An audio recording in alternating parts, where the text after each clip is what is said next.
Hi, welcome to OUTthink. I'm Lawrence Akers, clinical hypnotherapist, member of the LGBT community, and an advocate for mental health. And we're with Joey today. How are you doing, Joe? Good. Hello, everyone. Now, Joe, you might remember, was in episodes 3 and 4, I think it was. Yeah. Talking about disability. Yeah, and how you led to recovery from there. Today, we're talking on a very different topic, though. We're going to be discussing a bit of a strange one. It's what happens when your friends turn on you, I think is the best way to phrase it. So, you think that's the best way to phrase it? Or when they disassociate or move on, or what's the word, ghost you? Ghosting is a good term. And I was thinking about this topic the other day, thinking, why is this relevant to LGBT people? And I think one of the things that kept coming to my mind was the whole idea of how strong friendships are within the LGBT community. Mm-hmm. And, I was thinking, well, how is that different from people who are non-LGBT? And, of course, it's not. But for me, I always thought that, you have your family, but I also think for a lot of LGBT community, their friends can often be viewed as their other family. Mm-hmm. And it's through the shared experiences of being LGBT that family's kind of bonded. And so for when that happens, when you have close friends who kind of, who suddenly disappear on you, or who accuse you of being something that you're not, or who just turn for whatever reason, that kind of disappearance, that pain, it seems to be a little more great. Mm. I mean, I've sort of put it into two categories. One is the category of people that you know from going out. Yeah. So it's either the party friends, the friends that you drink with, the friends that you only see, maybe once a week. But because of the intensity of seeing them once a week, you believe that they're friends. Mm. And then you've got the real friends, the people that you could call when you're in trouble. So, when you talk about people disappearing or ghosting or, vanishing from your radar, if you make a decision to leave the scene, it sort of makes sense that those people would sort of wean off. And then I guess it takes a lot of energy and effort to actually establish really solid friends, people that you can call when you need them. And in my experience, the people that I speak to regularly, the people that are always there, like there's a daily contact or a fortnightly contact or a monthly contact, but it's like when you see them and you feel like nothing's changed. Yeah. Well, when I think you see friends that are going to ask questions like, where have you been, or you haven't been there for me, and it becomes about them, then that's when I think problems can start occurring. And then that's when sometimes people can get, again, in my experience from being ill, sometimes people are being really upset with the fact that I've been ill. And so when they go to ask me, where have you been and all that, it's sort of like they don't understand that I've been away because I've been sick. Yeah. And so then in some of those circumstances, I guess those people have vanished. Yeah. Or in some of the circumstances, we've had to work really hard to try and reestablish the newer boundaries where, I'm not going out as often, or the old me who used to go out and drink is now become the new me, which is in health mode and recovery mode. Mm. And so, I don't know, sometimes, I don't know what you may think, but I think sometimes people just aren't ready for that.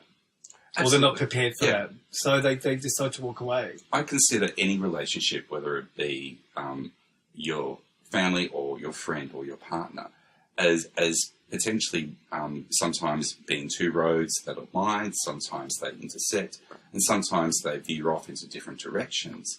I think the art of keeping a relationship going is about how do you keep those roads aligned as closely as possible. And I think it's the same with friendships, except, you don't obviously have that relationship bond there to necessarily tie you together. You'll find that there are moments where the friendships veer off and then they come back. You and I are a great example of that. We met 20-something years ago, doing a shared project together. And we were never not friends. We'd always say hello if we saw each other out. But we weren't necessarily close in each other's lives. And now our roads have kind of come back again. And in many ways almost crossed over as well. So, I think I call that, so that's like a long-term, it's like a long-term friendship. But I also put that down to, and I don't want to, I want the audience to think that it's a judgment statement I'm going to make, but I really think that it's a maturity thing. Like when you're sort of comfortable with who you are, then you can be friends with people and know that there are boundaries in the friendships, and the friendships are consistent, meaning that you know that you've got the other person's back. But when there's the maturity is lacking, then that's when sometimes the issues may occur. I also believe that social media has changed the way that we view friendships. Like when I was ill for like the first year, I wasn't really doing much at all, but I had this illusion that I had all these friends because it was virtual. Yeah. The people that were, commenting and, sending me all their love, but there was they weren't physically seeing me. Isn't it really funny as well, though, that when people defriend you on Facebook, it's almost like the definitive end to a friendship now? Yeah. Which I find really amusing. And, some people defriend you because they're cleaning up their friends list or whatever. But I think for a lot of people who are so invested in social media, that whole thing of, we're no longer friends, I'm going to defriend you. Well, that was something I experienced actually on the weekend where a friend of mine that I didn't know had defriended me, I saw him commenting on another friend's, we both commented on a friend's status update, and then I went into the friends page and we weren't friends. And I'm thinking, what have I done? What have I done? It's the immediate reaction. But then I just thought, well, it's like anything. People move, people change, people have different, different, pathways. Exactly. And I also think, especially on social media, it's a platform, if used correctly, to really offer up a version of yourself. And some people just might not get into it. As simple as that. It doesn't mean you're a good or a bad person by any means. It just simply means that some people go, I don't want to see cat memes and politics and all that sort of thing. And that's absolutely fine as well. Do you think that also there's a sensitivity in there where sometimes people get really sensitive with content or with, or with behaviours? So, for example, if someone becomes... Again, I just based it on my own experience. So when I became more a therapist, when I became more an advocate for positive thinking, when I became a person that would post a lot of stuff about mental health, I noticed that some people were really quite honest, which I respect. Yeah. Joey, I really love what you're doing, but I can't follow you anymore because it's too much. So again, sometimes the behavioural thing where if you're in a group of, friends online or even in real life and they're doing the same thing, like they're talking about, say, sex a lot, or they're talking about going out to the bars, or they're talking about travelling to, Pride all around Europe, then there's a consistency there. But then if people have changed from that and they're talking about other things, then, that sort of gap happens. Maybe that's a great metaphor for life, though, in the sense that if we were to solely walk around and talk about mental health issues all the time, then it would drive our friends crazy. I caught up with a friend on Saturday night who's had a really challenging year. And, it was great to catch up with him. And one of the things I promised him when I saw him was, I'm not going to counsel you, right? I'm not going to counsel you. I just want to be, if you want to... You can't help it, can you? No, I can. That's the thing. One of my strengths is I can. But so, if you want to talk about it, that's cool. But if you want to just have a drinking buddy, that's cool as well. But again, I sort of see it now that I quite enjoy having people in my... It's taken me a while to sort of get the group that I really like. I like actually meeting people that are like-minded and people that are in my life that talk about similar stuff. Yes, we have different topics. Yes, we can have fun. But they're like-minded, so we understand that the topics are always a bit richer. It's the shared commonality. Yeah. Well, when I look back at the past, I had some really awesome friends, but some of them were sun chasers, and I'd call them sun chasers because all they really wanted to do was it was always sunny. Yeah. When there was darkness or emotion or a depressed conversation, they would normally either complain or they flee or they wouldn't know how to handle it. So now I'm finding that most of my friends, I'm older and I am working in a different industry. Those friends now can cope. Well, we do have things happen in our lives inevitably that are challenging and difficult, whether it be ill health or grief or all those situations that don't bring out the best in us. And we do have those friends that don't handle those sort of situations well, in terms of, it's like when, someone dies and you have those friends that may not know what to say around you. So I kind of understand why some people might flee. I absolutely do get it. I tend to wonder, is it our responsibility sometimes to say, look, if you don't know what to say around me, that's absolutely fine, or, what's your thoughts there? Well, I think it's, again, from my experience from being sick, it's difficult when you're vulnerable and you need people around you. You really need them. And so when people didn't come, or they didn't actually connect, I found that it was very difficult to actually ask because I don't think I should ask. So I sort of maybe, I sort of expressed some of the way I was feeling maybe a bit more globally through a status update, feeling vulnerable right now. Or I remember I sent a status update at Christmas time saying I'm feeling really lonely. If you've got time, can you send me a Christmas card? Yeah. And that was amazing because I received like hundreds of Christmas cards through that. But I also think that there is different levels of what you think. So what I mean by that is, I can meet someone through you, for example, and we can have a really good afternoon, say, at your party, and, we can exchange numbers, and that person could leave that going, oh, look, I've made a new friend. Well, I could sort of leave thinking I've made an acquaintance. Yeah. And so sometimes that can happen where there's a miscommunication of what people expect. And I think that's a problem when expectations come into it. I expect you to be there because you're my friend. When in reality, expectations lead to disappointment. And that's probably one of the biggest things I've learned while I've been sick, is that the only person I could really depend on is myself. And the only thing I could really depend on is asking. So rather than expecting people to call me and say, hey, Joe, how are you? Yeah. I just had to learn to ask. Like, if you're not doing anything, can you, check up on me? Or if you're not doing anything this weekend, can you come visit me? And that made it a lot easier for me not to take it personally or to get upset or to get sensitive about the people that were just vanishing. So I've got a opposite kind of situation in the sense that I have a wonderful friend in the US who has been, again, experiencing some really challenging past few months. He suffers from MS, which adds to the complication. And, living in America at the moment is a very frightening situation for, LGBT community as it is generally. And he messaged me over the weekend to say, I'm so sorry I disappeared. I've had stuff on, I've needed to sort it out. I just needed to have my own space. And, my response to him was along the lines of, friends don't need to apologise. It doesn't matter if it's 1 day or 6 months. It's about the quality, and if you need support, I'm here. But, maybe sometimes when people do disappear and we take it personally, we may not realise that, they've got their own stuff going on as well. Yeah, and that's where I think it's important to ask. I mean, it's a really good point that you brought up because I recall, again, when at the beginning of my illness, I sent out a message, an email to some of my really close friends, explaining to them that I'm not going to be able to do certain things, that this is what makes me tired. And so it was there was communication there, and most people understood. But I think the point that you're raising is that we need to just ask. And I think we're scared to ask. Hey, Lawrence, have I upset you? Is there something wrong? I think people are maybe uncomfortable to hear the truth, or they think that it's not protocol. Well, this is the interesting thing. This leads to another point again. What about, and this is something that's happened to me in recent times as well. I'm not as dramatic as this, folks, I promise.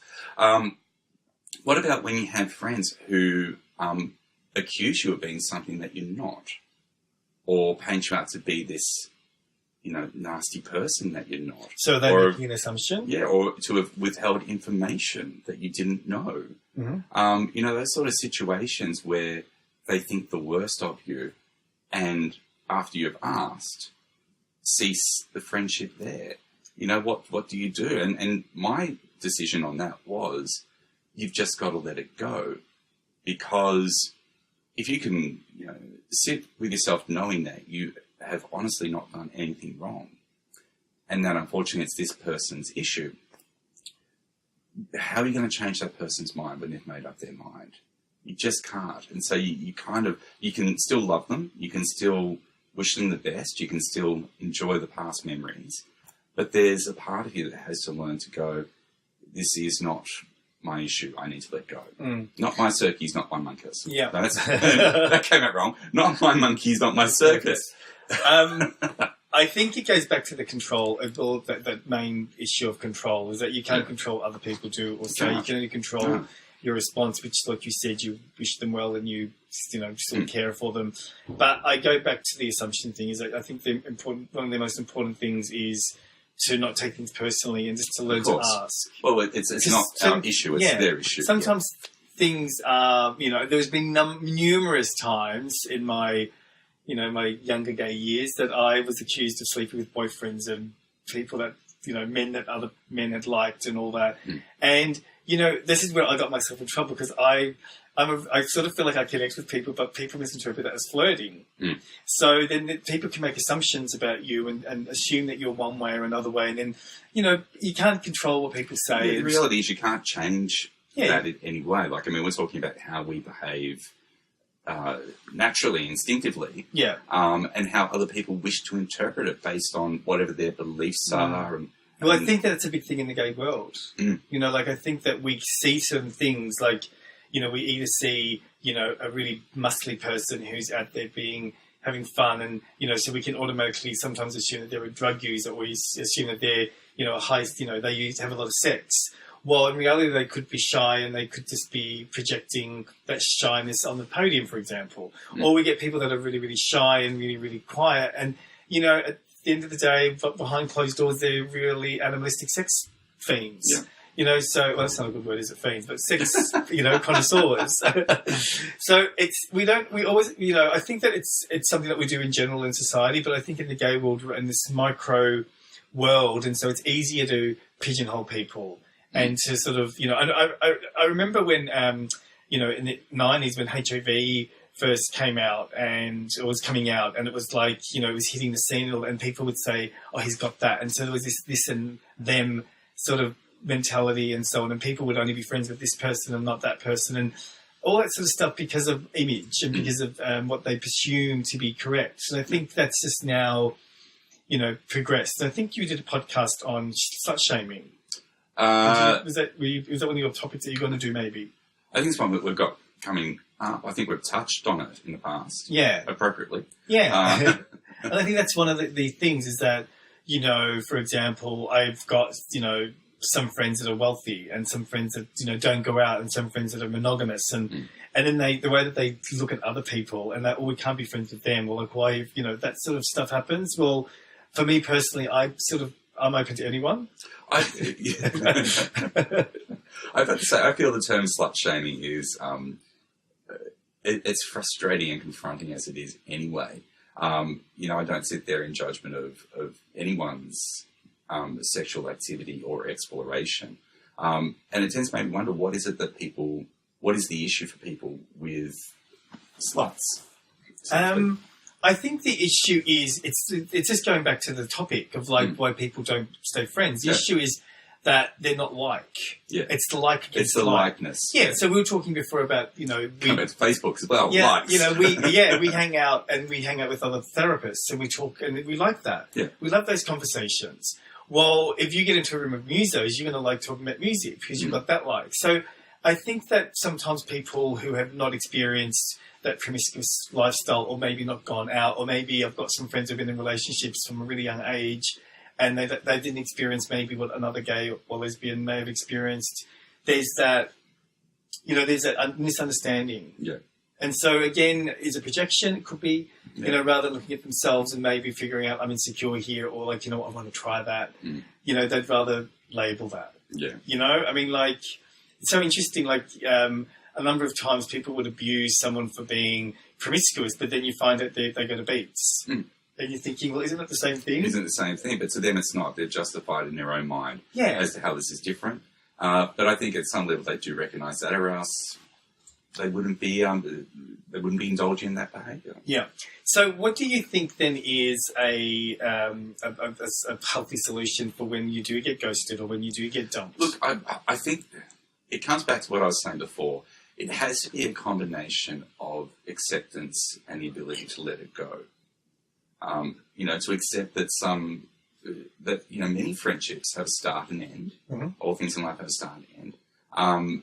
To, I guess, look at have we done anything within that situation to upset and offend that person, and do we feel the need to apologise for that, to clear our conscience? And if we haven't, to accept that it isn't actually our issue. We're obviously triggering something in the other person's belief system, whether it's around trust or whether it's around being vulnerable or, whatever the issue is. There's obviously some trigger that our way of being does in the other person. I think also we need to consider in there the fact that the information may not necessarily be also accurate. And in regards to the trust and we've also got to consider how far do we go. Like in one of my examples, I had a friend who discovered ice, and so then the friendship that we had sort of changed because he didn't want to hang out with someone that doesn't use ice. So it was going from that to, I guess, a different lifestyle thing. And so I was continually trying to can we catch up? Well, what can we do? But that's the acceptance also that the paths are gone now. The paths are gone two different ways. And I guess you can use that with any example though. Like, sometimes, I've had friends who have gone out, we've gone out and they've met a new group. Yeah. And I didn't gel with that group, and then that path. And then they did. And again, it's simply down to. So you got to know when to stop. Yeah. If it's like, I like what you said earlier about if it's a normal, natural relationship, then it can sustain those changes. And I've got some good friends that I've done that with. But then there's other times when the separation is too hard and people can't sustain that. Yeah. We were talking about this on the weekend as well. I was wondering, how do people, when you go out or you see friends, I think you've got these in your own life, is that there are people that have got friends for like years. And it's like this sort of continual family where it's the same people. Well, then there are other people that have got, I'm more a one-on-one person. And so I've got these little pockets, right? Well, other people have got one group. So I find that interesting how, again, dynamic comes into it. Do you have this one group? Oh, look, we met when we first came out, and like 30 years later, we're still hanging out. We're still doing stuff. We still go our own ways every now and then, but there's a solid core. Like, like Christmas, for example, they might have Christmas lunch together, or they celebrate birthdays quite intently. Well, I do have friends that I've had for decades. Yeah. I don't think I can necessarily say that there is a set group that I necessarily hang around with all the time. Maybe your partner is that group. Well, yeah, definitely Ant would fall into that. I think the strange way that I look at it is that I don't look at myself as being part of a group, but I do see myself as being an individual unit that fits into... Yeah, but do you understand how some people do have that? Oh, yeah, absolutely. I've got friends who only tend to identify with the who they are via relationships and who they are in relation to. And I think the idea of not having that completely terrifies them. Yeah, and that's the thing that we were talking about, like how, does that happen, even though there may be underlying, hatred or like discomfort, that they still stay there. Isn't that down, though, to the... that human need to belong to a tribe and to have connection. Yeah, like that whole Maslow community connection. Yeah, absolutely. Basic needs. It's all about feeling connected to people, feeling that you belong. And that, again, comes back to shame. Again, people don't want to feel unlovable. They don't want to feel isolated. They don't want to feel like they're not a likable person. And so when you do have these instances where people confront that and challenge that, it really triggers that shame message that suggests maybe I'm not a likable person. Yeah. I mean, I was going to bring something else up that's sort of on topic, but changing it a little bit, is that, again, do you think that as we get older, it's harder to get involved or get connected to a group or to make friends? Like, I've just recently made a new friend, Bruce, and you've met Bruce, and, it's been really lovely to actually, but it's been so long since I've met a new friend at that level. So I'm thinking, is it when we get older that we set in our ways and we know what we want, and there's an expectation, again, of people fitting into what we need? And so, when you're younger, you can go to Three Faces on the market, and that's showing how old we are. It's that you can go to those places, and I remember meeting people or sleeping with people, and then we're best friends. Yep. And again, that's another thing that we need to be mindful of, is that a lot of times in the gay world, that a lot of the friendships are established through sex and connection that way. Absolutely.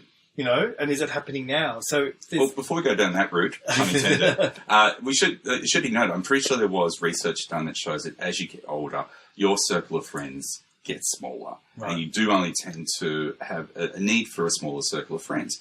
I don't know if I necessarily agree with that. I think it comes back to that likes thing. As you get older, your likes change, your needs change, your environments and circumstances change, and you're likely to connect with new people as you go. But I think the need to have a big group of people diminishes, and it's more about having a handful of good friends. And speaking of handful, gay men meeting through sex.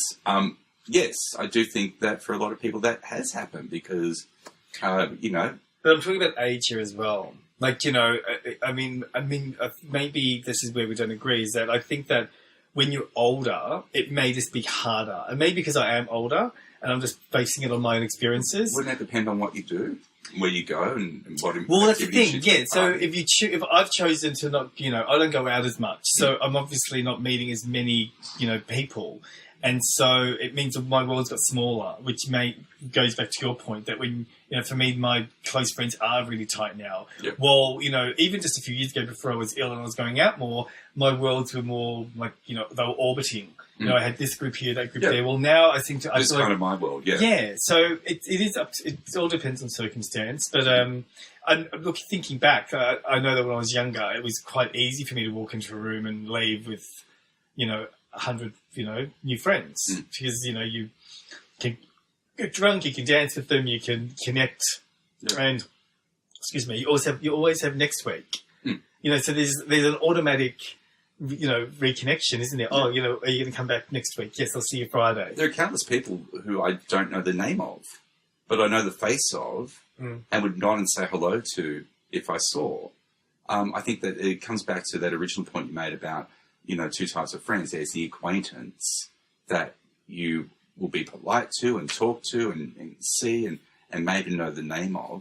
And then there's the ones that are your really close friends who you're more likely to be open and vulnerable to and to share life experiences with and to, you know, feel that greater connection. I mean, that could be a topic in itself, couldn't it? Like, you know, if you had a dance floor full of people or a room in a bar full of people, like what is it that makes certain people connect with you and other people that you just can say hello and move away from? You know, is it an energy? Is it conversation? Is it topics? Is it... Like, you know, it could be any number of things. Yeah, it could be circumstances even. Yeah, but I find it fascinating. You know, a shout out here to Sky Brooks, you know, legendary drag performer. When Sky was performing, she and I never really spoke. But in, you know, the years after that, she and I developed a really great friendship. And I remember sitting at a bar with her one night and she said, "Why do we never talk like this when, you know, we first met each other?" And it's like, I just don't think the circumstances allowed it to happen. You know, I tend to wonder how many people out there have, you know, said a fleeting hello to what could have been their next great close friend because the circumstance just didn't allow for those people to explore each other more, to open up and be vulnerable. That stumped you, didn't it? No, I'm just thinking. Yeah. I'm just thinking it's true. Yeah, like I'm thinking of, you know, being a barman, and I know you were both done bar work, and like, you know, that was really difficult. There was a lot of, you know, misconception that, you know, you serve a drink to someone and you see them regularly, that people call you a friend. Yeah. And, you know, but when you knock off and they want, you know, don't have a drink and you're like sort of, your friends are waiting over there for you, it's uncomfortable.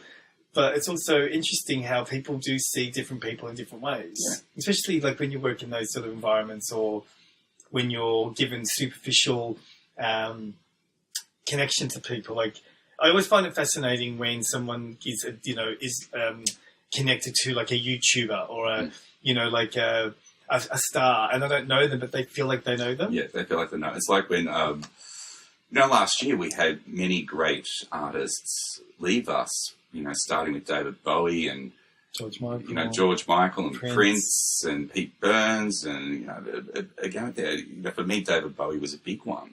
And when the news hit, my partner was in bed, and he walked out of the bedroom to go to the bathroom to see me sitting there crying, and he said, "What's wrong?" And I said, "David Bowie's died." And I think he looked at me a bit crazy, like, "Who cares?" But for me, I felt so connected with this guy's work that I felt like I knew him. I felt like there was a part of me. And I guess also because we grew up listening to their music and we associate our own memories and our own connections to it. So in many ways, when he passed, there's a part of me that felt like I'd gone with it, which is silly because, of course... No, I mean, I didn't think of that. I mean, like, that's, you know, that's a big one, isn't it? Like, especially when you're going through an emotional change or turmoil or whatever, or trauma, you can have, I remember listening to Keane through, when I had a breakup, I listened to the Keane album about 1 billion times. Yeah. It was on repeat. And to the point where every time I'd see them, I felt like I knew them. Yeah. And so it was this, and then, that becomes an anchor after a while. And then once I got stronger, I didn't need them, so I was dumping them. You dumped Keane. Yeah, I dumped Keane. That should be the title of this podcast, How Joey Dumped Keane. So I think, I guess because we could talk about this for ages, but I guess we'll try to wrap up here what the key themes have been. We've covered a lot of points. Really, it's about being able to learn how to accept, being able to learn how to ask, and to be authentic with people. And if it's a situation which is just outside of our control to fix, being able to learn how to let it go. And to go, thank you, we had some great times, but, Yeah, just being comfortable with not getting angry or projecting. Yeah. Not taking things personally. It'd be very easy to take it because at the same time, sometimes you're not going to get the answers. Yeah. Sometimes people aren't going to say to you, I don't like you. We need to just realise that, there's a fear of rejection, and for many people that is a very great fear. Yeah. I think the other fear that people have is a fear of lack of control. And so this topic really hits both those points really hard.